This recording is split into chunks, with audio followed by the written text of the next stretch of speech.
નમસ્તે વિદ્યાર્થી મિત્રો, કેમ છો બધા? મજામાં?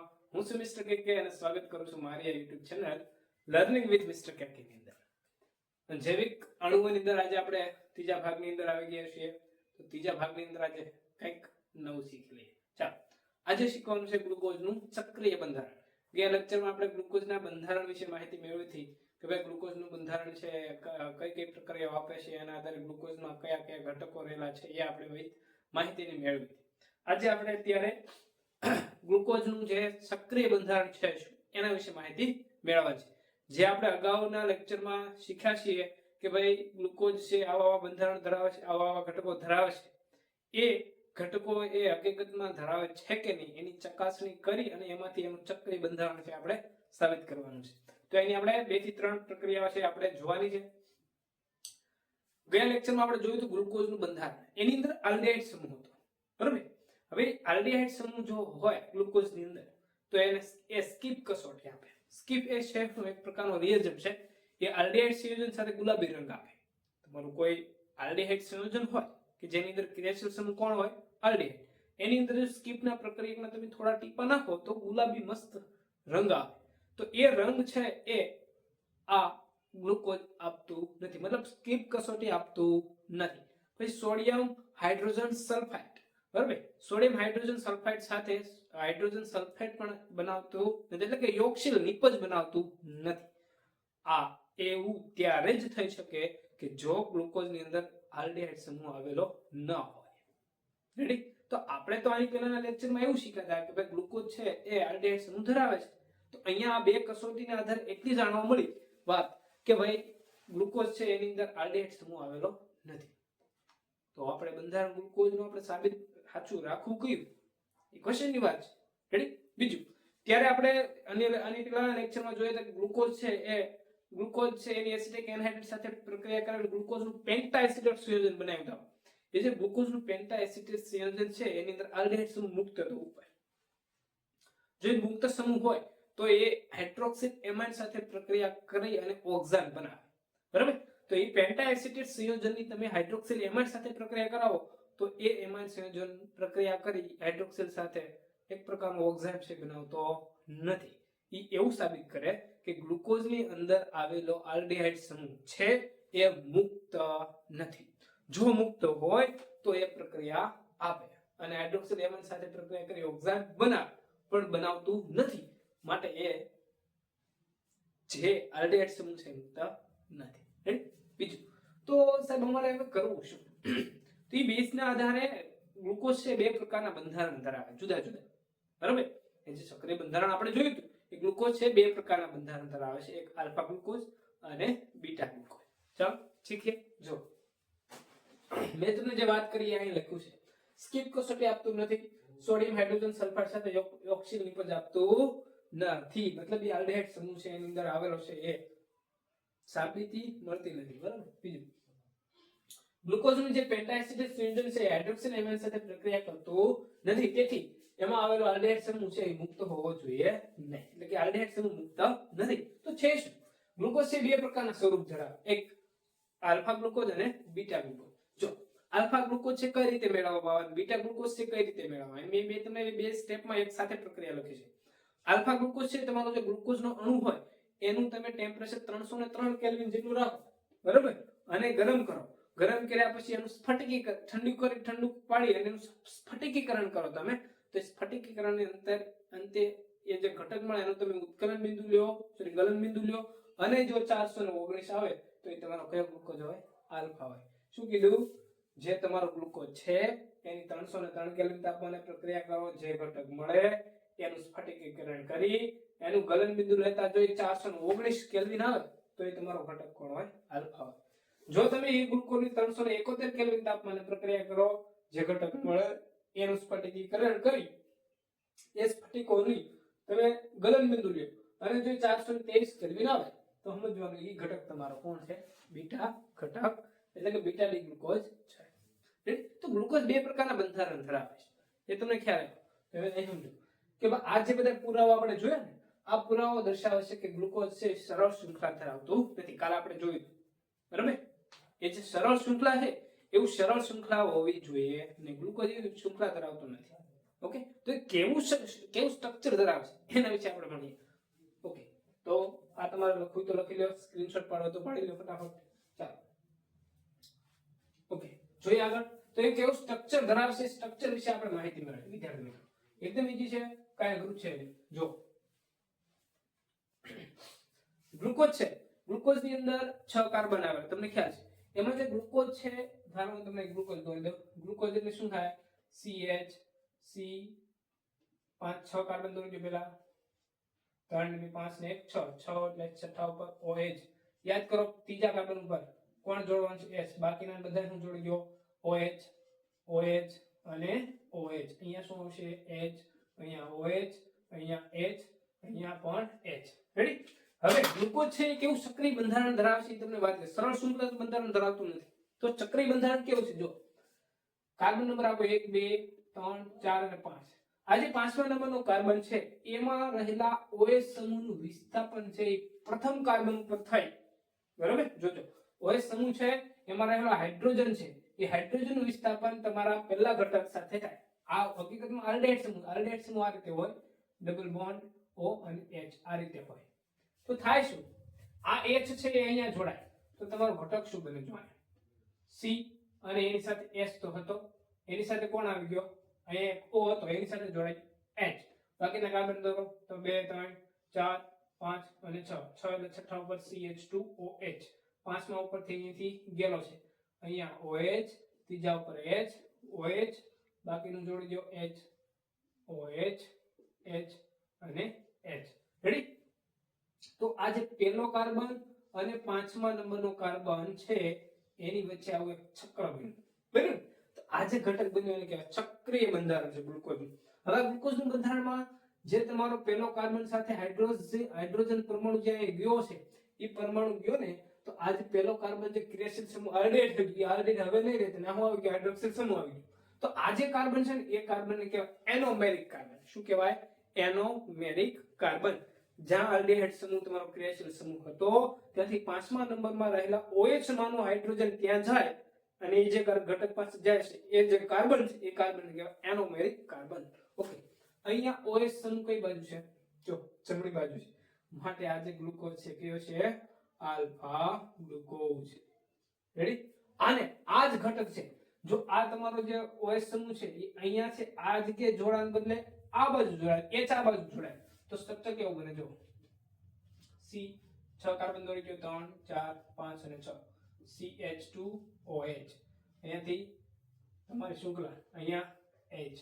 જો ખાલી OH નું સ્થાન જ બદલ્યું, OH H OH H H OH અને H. બાકી અહીંયા જે શૃંખલા છે જોડી દો અહીંયા ઓક્સિજન થી. આ જે ઘટક બન્યો એને કહેવાય બીટા ગ્લુકોઝ. રેડી? ખ્યાલ આવ્યો તમને? તો આ જે ચક્રીય બંધારણ છે એ કઈ રીતે જુદા પડ્યા? તો કે ભાઈ કાર્બન નંબર 1 અને કાર્બન નંબર 5 માં રહેલા S નું સ્થાનાંતર તમારા કાર્બન 1 સાથે થાય છે. તો આ જે કાર્બન છે એ કાર્બન કહેવાય એનોમેરિક કાર્બન. અને એનોમેરિક કાર્બનના કારણે એના બે ઘટકો મળ્યા. એટલે આ ગ્લુકોઝ, આલ્ફા ગ્લુકોઝ અને બીટા ગ્લુકોઝ ને એકબીજા એનોમર્સ કહેવાય. શું કહેવાય? એનોમર્સ. ઓકે, ગ્લુકોઝ છે એ 6 સભ્ય વાળું, એટલે કે ભાઈ 6 સભ્યો વાળું પાયરાનોજ ચક્ર, 6 સભ્ય વાળું પાયરાનોજ ચક્ર સાથે સામ્યતા ધરાવે છે. આ તમારો ઘટક છે એટલે કે પાયરાનોજ. ગ્લુકોઝ છે આવું સ્ટ્રક્ચર ધરાવે છે. તો હવે આવું સ્ટ્રક્ચર ધરાવે છે 6 સભ્ય વાળું. બરોબર? આમાં તમે 6 સભ્યો જોવો છો, 5 કાર્બન એક ઓક્સિજન, 6 સભ્ય વાળું. આને શું કહેવાય? પાયરેનોઝ. એટલે ગ્લુકોઝ છે આના જેવું બંધારણ પણ ધરાવે છે. અને એ બંધારણ છે એક પ્રકારના હાવર્થ બંધારણ. શું છે? હાવર્થ બંધારણ. અને તમારે અત્યાર સુધી હવે જ્યાં સુધીમાં તમે આગળ શીખશો ગ્લુકોઝનું બંધારણ, તમારે એ જ શીખવાનું આવશે, એને એ જ ઓળખવાનું આવશે ગમે તારે રિએક્શન ગમે સાથે કરશો ત્યારે. એટલે ગ્લુકોઝનું આવર્ત બંધારણ કઈ રીતે દોરવું એ આપણે શીખી લઈએ. કોના જેવું છે? આ પાયરાનોજ જેવું. ઓકે, તો કઈ રીતે છે એ બંધારણ આપણે શીખી લઈએ. એકદમ ઈઝી છે, કઈ અઘરું છે નહીં. ચાલો જોઈએ. 5 નંબર મતલબ 6 સભ્ય વાળું જોઈ યાર.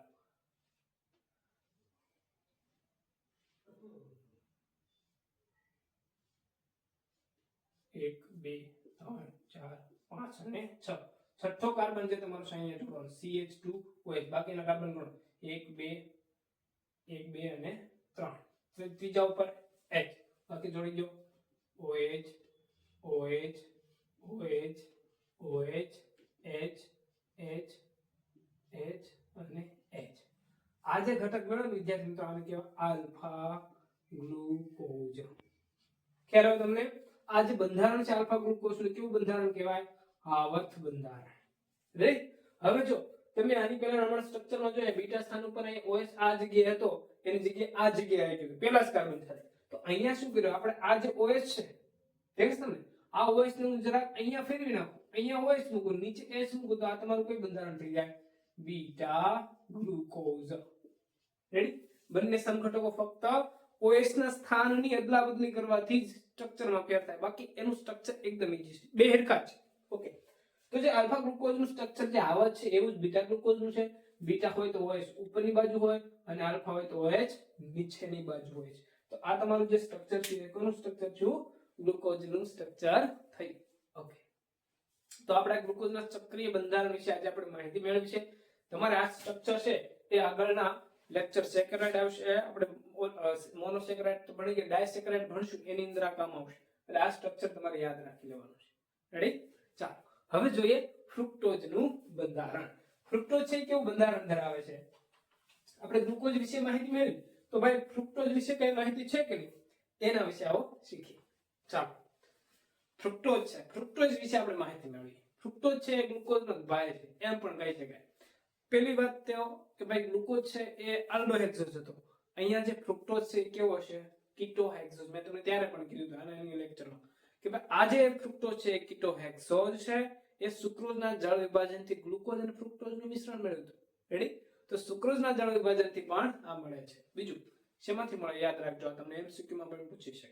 ફળો છે, શાકભાજી છે, મધ છે, આ બધા જ ઘટકોની અંદરથી આપણને ફ્રુક્ટોઝ મળે છે. અને ગળપણ ધરાવતો પદાર્થ છે. બહુ જ ગળ્યું. તમને ખબર છે મધ ચાખો તમે બહુ ગળ્યું, ખરેડી પડતી જાય ગળામાં.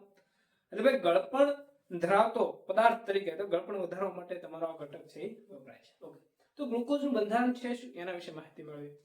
સોરી, ફ્રુક્ટોઝનું બંધારણ. જો ફ્રુક્ટોઝનું બંધારણ છે ગ્લુકોઝના જેવું છે. એનું આણ્વિક સૂત્ર પણ સેમ છે, C6H12O6. રેડી? જેવી રીતે ગ્લુકોઝ છે એ આલ્ડિહાઇડ સમૂહ ધરાવતો એવી રીતે આ ફ્રુક્ટોઝ છે શું ધરાવે છે? કીટોન સમૂહ ધરાવે છે. ત્યાં આલ્ડિહાઇડ પહેલા કાર્બન હતો, અહીંયા કીટોન સમૂહ છે એ બીજા કાર્બન ઉપર છે. એ ગ્લુકોઝ પણ ચક્રીય બંધારણ ધરાવતો હતો, અહીંયા પણ એ ચક્રીય બંધારણ ધરાવે છે. ફક્ત ફેર એટલો છે કે એમાં એક કીટોન સમૂહ આવેલો છે અને બીજા કાર્બન ઉપર છે. કારણ કે કીટોન તમને ખ્યાલ છે બીજા કાર્બન થી શરૂ થાય, એક તો અન્ય રહેવો જોઈએ. બરાબર? તો જો અહીં ધ્યાન આપો અને સ્ટ્રક્ચર જો. આ તમારો ઘટક કાર્બન 1 2 3 4 5 અને 6. તેમાં જે બીજો કાર્બન છે દેખાય તમને કયો સમૂહ છે? કીટોન સમૂહ છે. તો આમાં જે ગ્લુકોઝ ની અંદર બે સ્ટ્રક્ચર બનતા હતા આલ્ફા ગ્લુકોઝ અને બીટા ગ્લુકોઝ. તો એવી રીતે અહીંયા પણ આલ્ફા ફ્રુક્ટોઝ અને બીટા ફ્રુક્ટોઝ મળે છે. બીજું એક વસ્તુ યાદ રાખજો કે અહીંયા જે ફ્રુક્ટોઝ હોય એની પર તમે સમતલે ધ્રુવીભૂત પ્રકાશ આપત કરો તો એ સમતલી ધ્રુવીભૂત પ્રકાશનું કોણાવર્તન એ ડાબી બાજુ કરે છે. મતલબ એ લીવો હશે કે ડેક્સ્ટ્રો હશે? Yes, Livo. બરાબર? તો એ ફ્રુક્ટોઝ છે એ લીવો એટલે કે એની સંજ્ઞા છે કેવી છે? માઈનસ હશે. ઓકે? વામ ભંગરણી છે. ઓકે. એના માટે જોઈ લખ્યું એનો વિન્યાસ d, એનું જે ભ્રમણ છે એ ડાબી બાજુ છે એટલે કે ભાઈ લીવો છે એટલે માઈનસ અને ફ્રુક્ટોઝ. આ d એ શું બતાવે છે? છેલ્લેથી જે બીજો કાર્બન અસમ છે એમાં OH કઈ બાજુ છે? જમણી બાજુ માટે d એના માટે લખવામાં. બરાબર? વિન્યાસ. ઓકે. તો જે ગ્લુકોઝ ની અંદર ક્રિયાશીલ સમૂહમાં રહેલા ઓક્સિજન છે એની સાથે 5મા નંબરનો OH છે એ ત્યાં ટ્રાન્સફર થાય તો તમને બે સ્ટ્રક્ચર મળ્યા હતા ગ્લુકોઝમાં. અહીંયા પણ મળશે. જો અહીંયા H છે એનું સ્થાનાંતર છે અહીંયા O સાથે થાય. હવે થાય શું? આ કાર્બન સાથે એક તો CH2OH જોડાયેલો છે. રાઈટ? CH2OH એ C સાથે એક ઓક્સિજન હતો એ બંધ તૂટી ગયો, એની સાથે કોણ આવી ગયો? હાઇડ્રોજન. એટલે OH જોડાઈ ગયો. હવે જ્યાંથી જોડાણો ત્યાંથી એની વચ્ચે એક સાંકળ રચાણી અને એ સાંકળ છે આ. રેડી? અહીંયા બધા શું આવશે? OH, H અને H. રેડી? તો આ સ્ટ્રક્ચર બન્યું. આ જે સ્ટ્રક્ચર બન્યું વિદ્યાર્થી મિત્રો એ શું છે તમારું? Alpha D minus fructose. કેમ આલ્ફા કીધું? અહીંયા OH સમૂહ કઈ બાજુ છે? જમણી બાજુ છે, માટે એને આલ્ફા કહેવાય.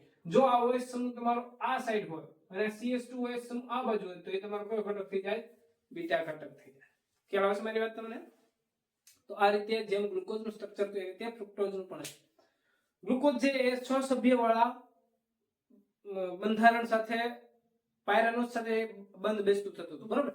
અહીંયા જે આ ફ્રુક્ટોઝ છે એ 5 સભ્ય વાળા ફ્યુરાનોઝ ચક્ર સાથે સામ્યતા ધરાવે છે. 4 કાર્બન છે, 1 2 3 4 અને 5 સભ્ય વાળું, બરોબર. ફ્યુરાનોઝ સ્ટ્રક્ચર છે એના જેવું ફ્રુક્ટોઝ છે બંધારણ ધરાવે છે. તો એનું જેમ આપણે હાવર બંધારણ દોર્યું હતું ગ્લુકોઝ, એનો અહીંયા પણ દોર્યું જોઈએ ત્યાં.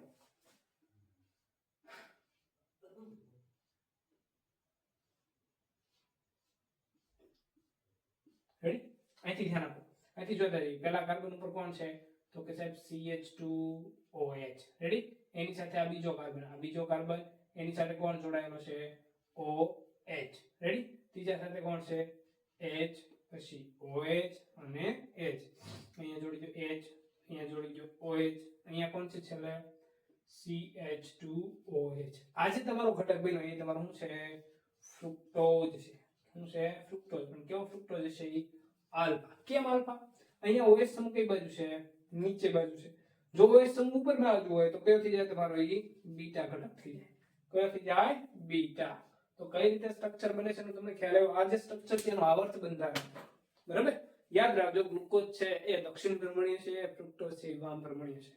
તેમાં 5 સભ્ય એટલે કે પાયરાનોઝ સાથે સભ્ય, ગ્લુકોઝ છે 6 સભ્ય વાળો પાયરાનોઝ સાથે સામ્યતા ધરાવે છે, જ્યારે ફ્રુક્ટોઝ છે ફ્યુરાનોઝ 5 સભ્ય વાળું ચક્ર સાથે સામ્યતા ધરાવે છે.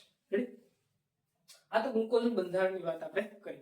હવે પછીના ડાયસેક્રાઇડ છે, હવે આપણે આને પછીના લેક્ચરમાં જોવાના છે. વિદ્યાર્થી મિત્રો, ચેનલમાં ન હોય તો ચેનલને સબસ્ક્રાઇબ કરી, વિડીયોને લાઈક કરી તમારા મિત્રો સુધી શેર કરી દેજો. મળશે આવા ઇન્ટરેસ્ટિંગ નવા વિડીયો સાથે. ત્યાં સુધી બાય બાય.